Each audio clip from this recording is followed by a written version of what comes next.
আসসালামু আলাইকুম সবাইকে। আমার রেসিপির পর্বে আপনাদের সবাইকে ওয়েলকাম জানাচ্ছি। আশা করছি আপনারা সবাই অনেক ভালো আছেন। চিকেন দিয়ে তো আমরা সবাই স্যান্ডউইচ খেয়েছি, বাট আজকে আমি একটু ডিফারেন্ট কিছু করব। আজকে আমি স্যান্ডউইচ তৈরি করব ক্যানে যে স্যালমন ফিশটা পাওয়া যায় সেটা দিয়ে। এই যে দেখতে পাচ্ছেন, এটা আসলে ইটালি থেকে এনেছে আমার ভাইয়া। তো আমি আজকে সেটা দিয়েই স্যান্ডউইচটা তৈরি করব।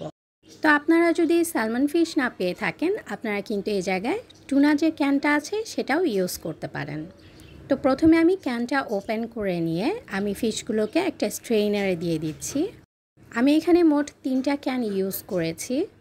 এই ফিশগুলো অলিভ অয়েলে দেয়া থাকে, সো আমি একটু স্ট্রেইনারে দিয়ে অয়েলটা ঝরিয়ে নিচ্ছি।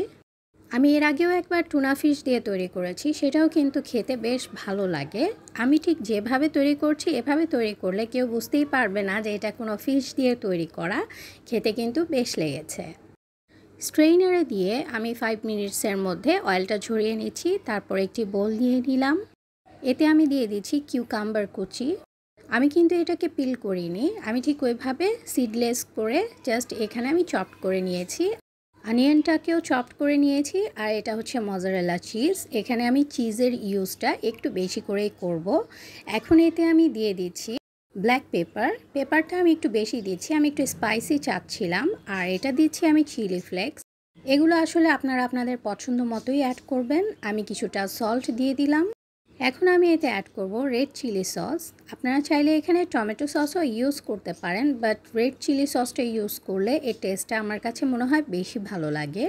তো এখানে অল্প কিছুটা চাইলে আপনারা অ্যাড করতে পারেন সুগার। আমি সুগারের পরিবর্তে এখানে 0 ক্যালটা ইউজ করেছি, প্যাকেটের হাফ দিয়ে দিয়েছি। আমি স্ট্রেইনারে রেখেছিলাম, সেটা আমি এখন দিয়ে দিচ্ছি। এখন আমি ইউজ করব এখানে খুবই ইম্পর্ট্যান্ট একটি ইনগ্রেডিয়েন্ট, যেটা আমি ঘরে তৈরি করে নিয়েছি। আমি এখন এখানে মেয়োনেজ অ্যাড করব। আর এই মেয়োনেজটা কিন্তু হোমমেড। আমার পেজে বা চ্যানেলে কিন্তু এই রেসিপিটি নেই। যদি আপনাদের প্রয়োজন হয় আমাকে কমেন্টের মাধ্যমে জানাতে পারেন, আমি মেয়োনেজের রেসিপিটিও আপনাদের সাথে শেয়ার করব।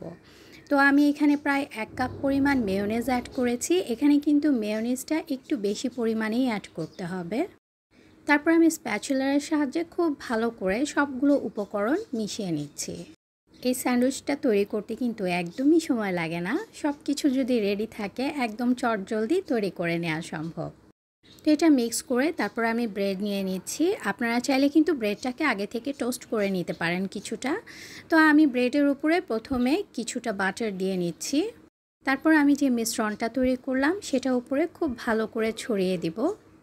ক্যানের ফিশ দিয়ে যে স্যান্ডউইচ এতটা মজার হয় আমার জানা ছিল না। এর আগে আমি টুনা ফিশ দিয়ে একবার তৈরি করেছিলাম, বাট সেটা আমি আরেকটু ডিফারেন্ট ওয়েতে করেছিলাম।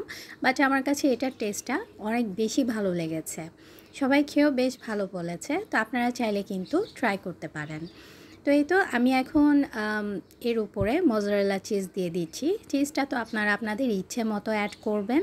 একটু বেশি পরিমাণে অ্যাড করলেই কিন্তু খেতে ভালো লাগে, এবং আমি একটু বেশি পরিমাণেই অ্যাড করেছি। চিজটা দেওয়ার পর আপনারা চাইলে একটু ব্ল্যাক পেপার আর চিলি ফ্লেক্স অ্যাড করতে পারেন। আমি এক্সট্রা করে আর অ্যাড করিনি, কারণ হচ্ছে আমি যে পরিমাণ অ্যাড করেছি এতেই বেশ ভালো স্পাইসি হয়েছে। তো আর প্রয়োজন নেই, এজন্য আমি আর দিইনি। তারপরে আমি আরও একটি ব্রেড দিয়ে দিলাম ওপরে। আমি কিন্তু 2টো ব্রেডই বাটার দিয়ে নিয়েছি। তারপরে এই তো প্যানে দিয়ে দিচ্ছি। এটা আপনারা চাইলে ওভেনেও করতে পারেন, বাট আমি চুলায় করে নিচ্ছি।